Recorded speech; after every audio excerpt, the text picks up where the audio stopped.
نه هر کس لایق نامی بلند و شأن انسانی است، نه هر کس لایق نامی بلند و شأن انسانی است. زنی مکاره را پاداش کارش خانه ویرانی است، زنی مکاره را پاداش کارش خانه ویرانی است.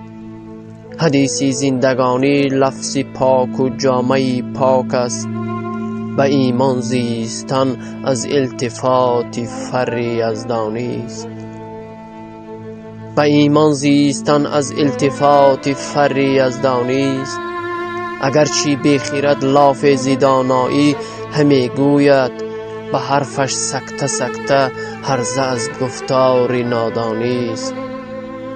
اگر وضع ز تقوا می کند جاهل و بدگوی، نه صاحب سله گویا که از اشخاص روحانی است.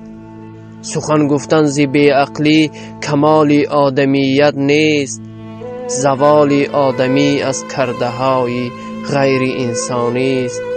نشاید ناکسان را یاد از روز قیامت کرد، سخا و مرحمت رمز ز خصلت های ایمانی است.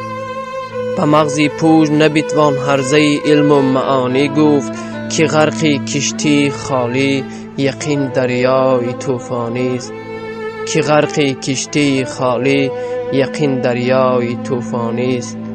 نه هر کس لایق نامی بلند و شأن انسانی است، زنی مکاره را پاداش کارش خانه ویرانی است.